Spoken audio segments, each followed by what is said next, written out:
This is your boy Leon D. We're going to talk about a lot of things on this podcast, primarily food. I like to talk about food a lot, but we're going to talk about food around the world. We're going to talk about some other things that's going to touch your heart or make you mad. It really don't matter, but I'm going to tell you what I'm going to tell you about it though. DJ Leon D. Peace. Let's get it on. Okay, family, I got to tell you something. I messed around and ended up back in New Orleans. Let me tell you about New Orleans, this experience. Now, New Orleans is one of my favorite and my top 3 cities to go eat at. You ain't gonna find a lot of food a lot better than New Orleans. It's just, there's no city that exists. Not in America, at least, and I've been around the world, and ain't too many in the world as far as the entire city and everything you want to eat. You ain't gonna find one like New Orleans. The closest we got here is LA. You got Charleston, you got Savannah, you got some places like Miami. But New Orleans, because the thing about it, it has its own food, its own culture, and the way they do things, only they can do it the way they do it. Now, I'm not saying New Orleans is number 1 for me in the whole world, but I be damn, ain't too many cities I can think this is above New Orleans. Don't tell me about New York. Don't tell me about other cities. Don't tell me about Chicago. I've been to them all, ate in every single one multiple times.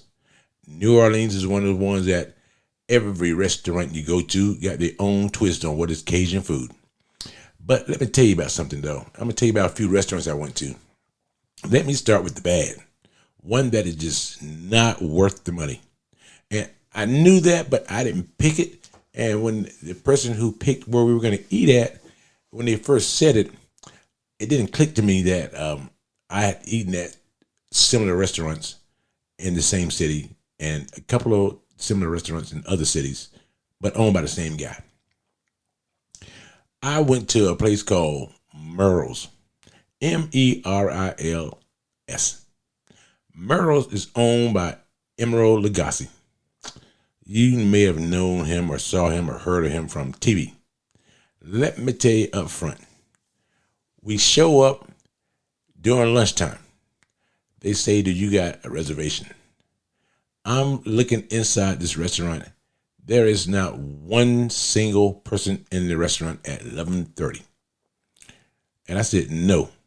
And we were a group of 7 people. 7 people.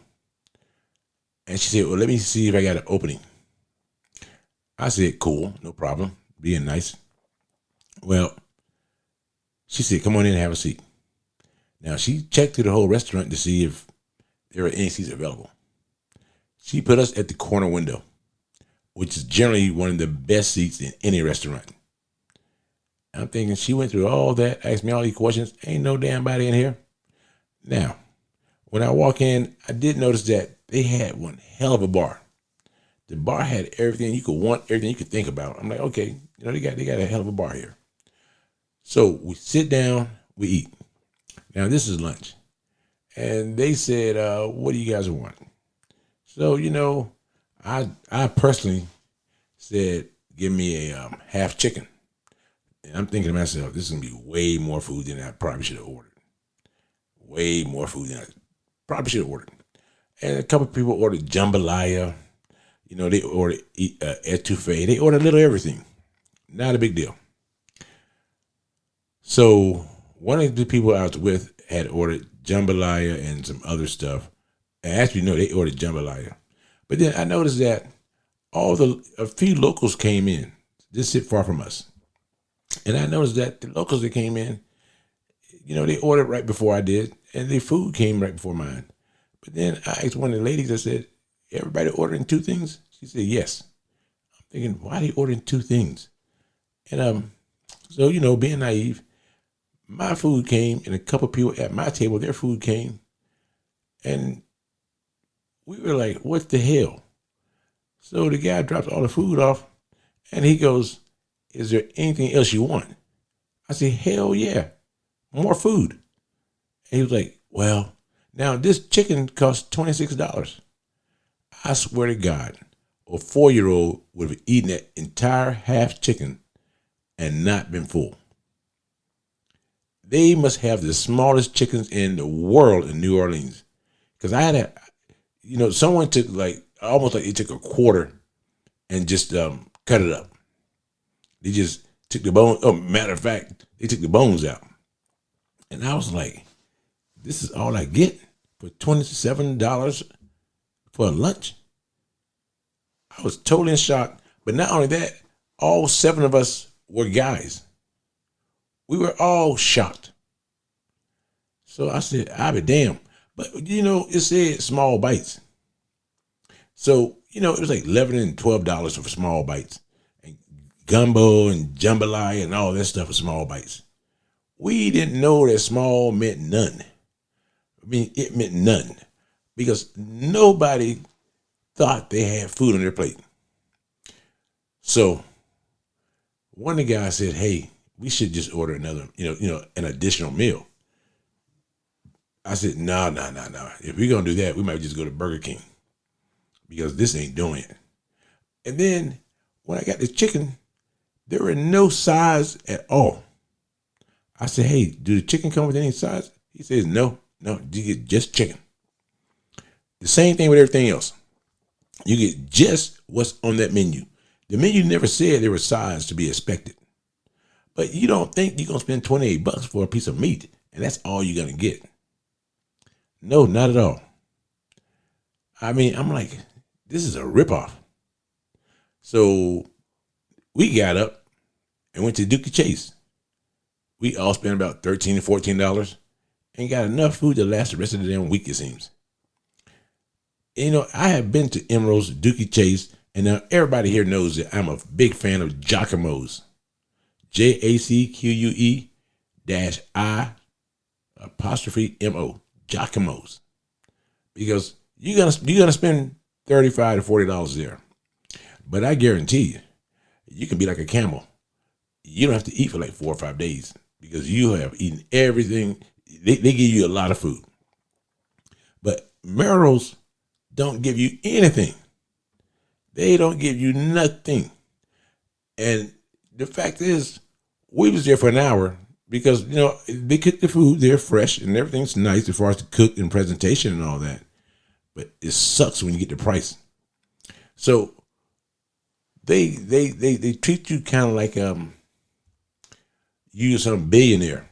Maybe that's the presentation that Emerald Lagasse wants to give to people. But man, you're throwing away good money.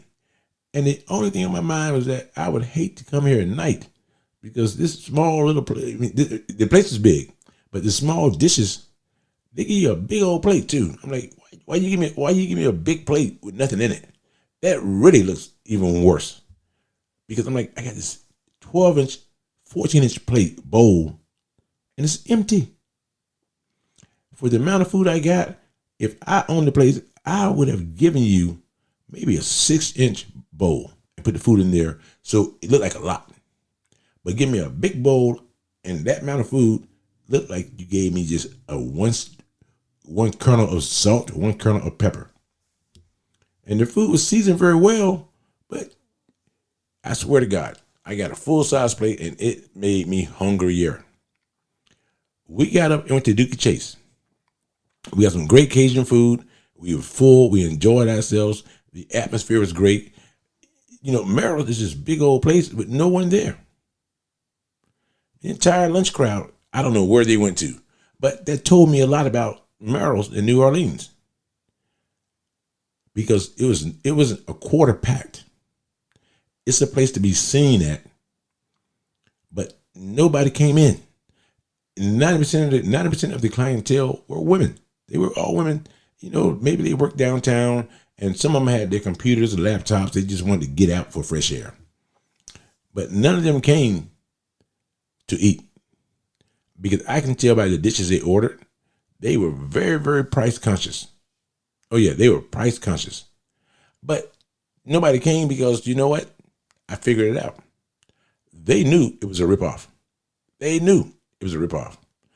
And I had asked a lady, I said, before I went there, where's a good place to eat, and get Cajun food?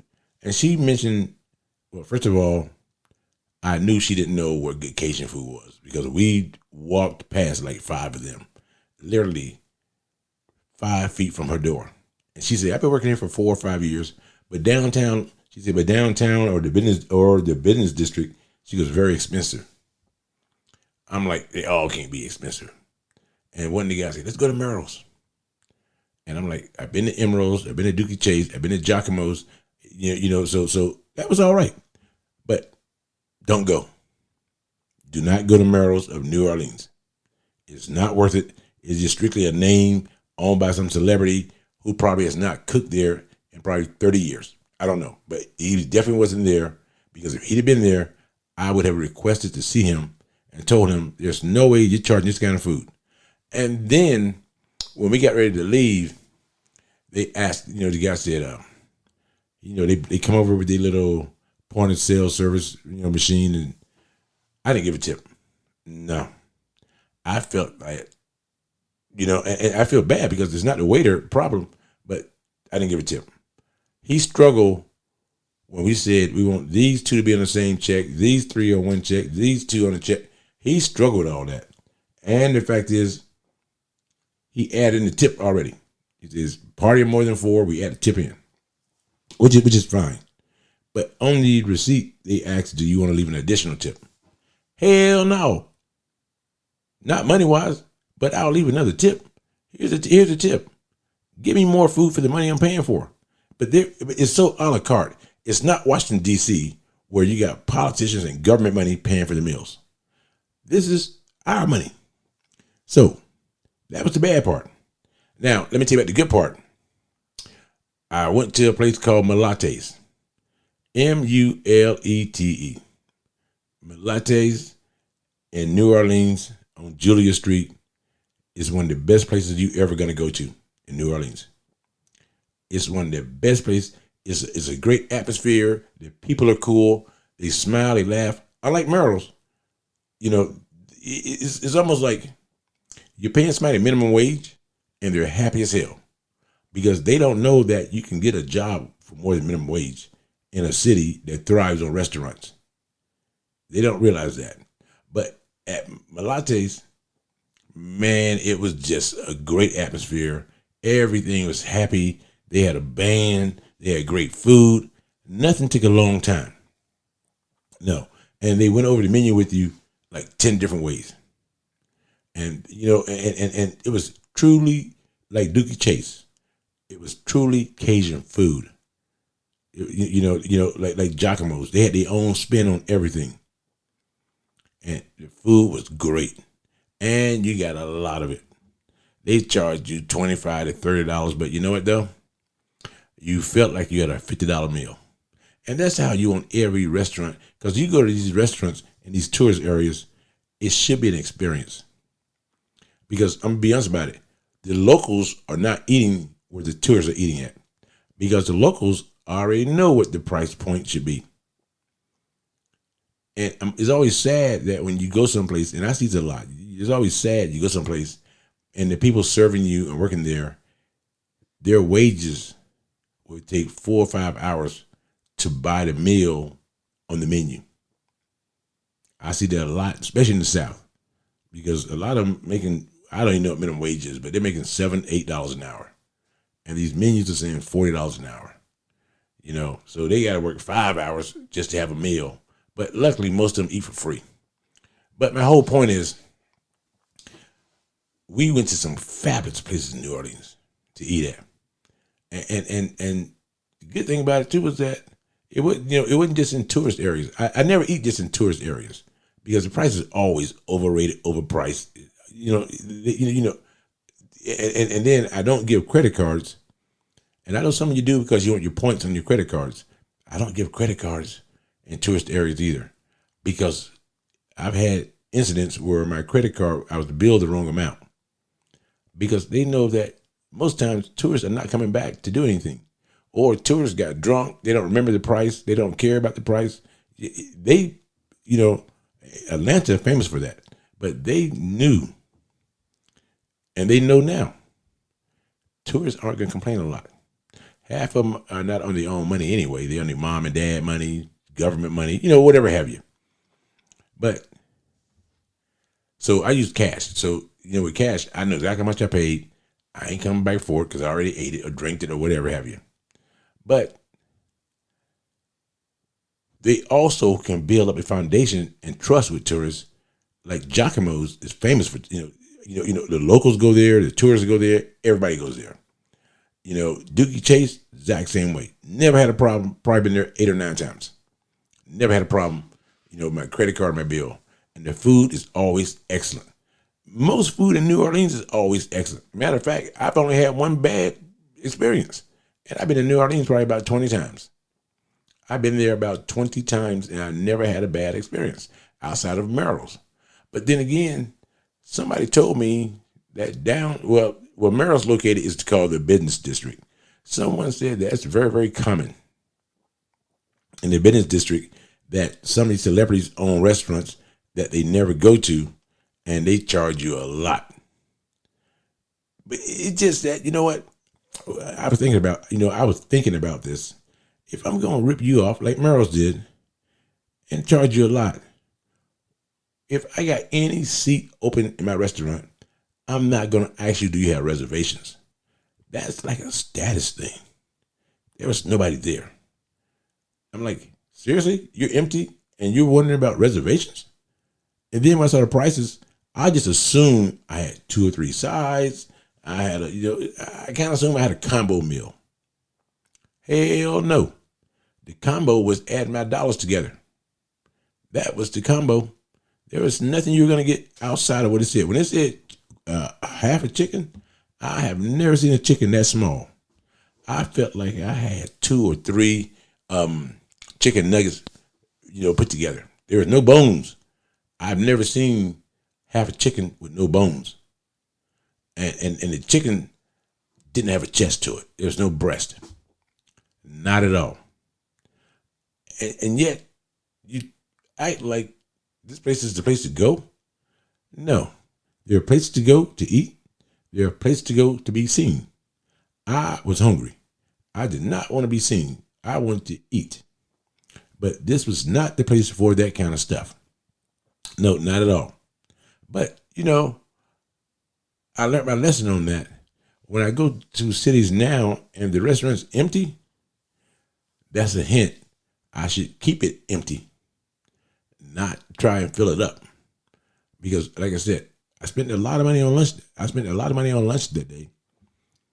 And now I know I should have just went to Dookie Chase. But at the same time, I let somebody else pick the place.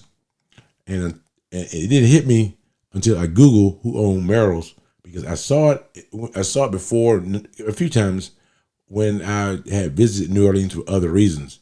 And some people, to them, it's a business write-off. I treat my business money like my own money, because at the end of the day, it's about profits. If I waste money on food, I don't make a profit.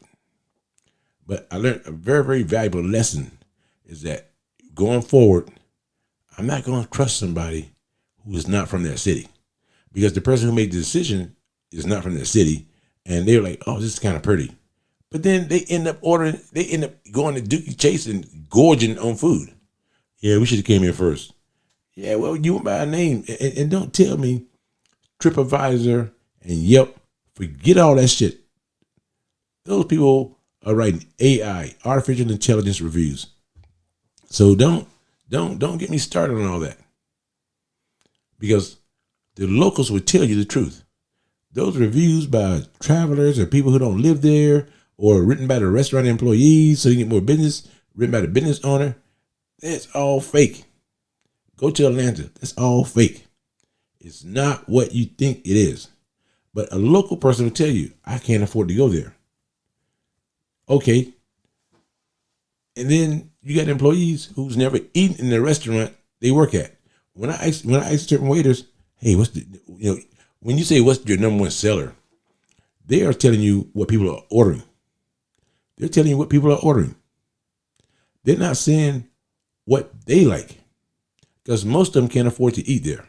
If you're a waiter, you're not making $40 an hour. You're not doing that. You're a waiter because you probably don't have many other skills. And you know what? You get a discount when you eat. But let's face it, you're not the owner. And most of them have not tasted that food. If they did, it's because it is at the end of their shift and they're throwing shit away. It's not like you come to work and you sit down and you try all these different menus, and recipes. No, the waiter he's not getting paid or she's not getting paid to do that. No.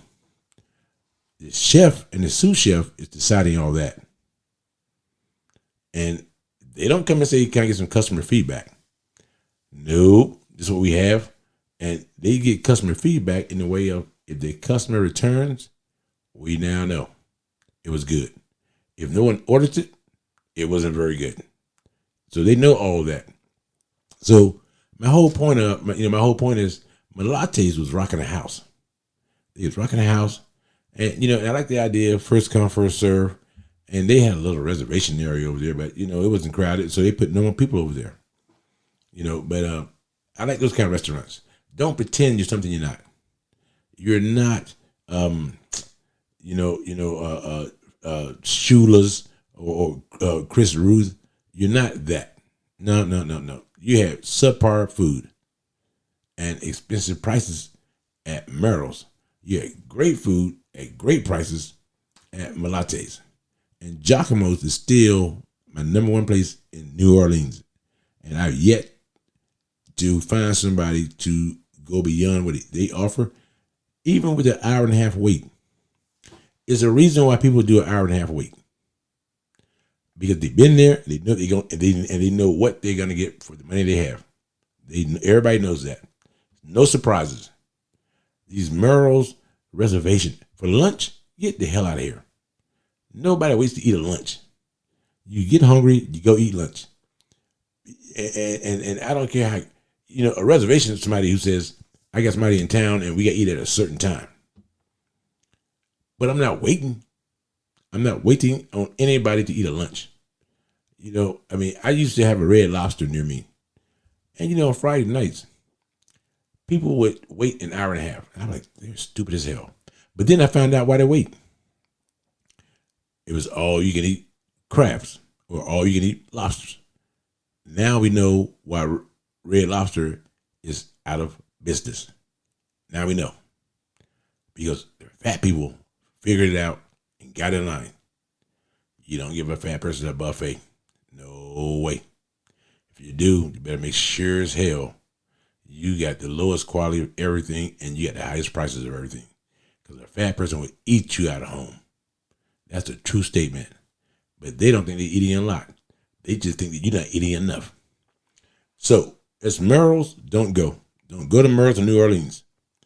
So, this is your boy DJ Leon D telling you this is the truth. You ain't got to believe me. But don't follow my footsteps when I say it's bad. Peace.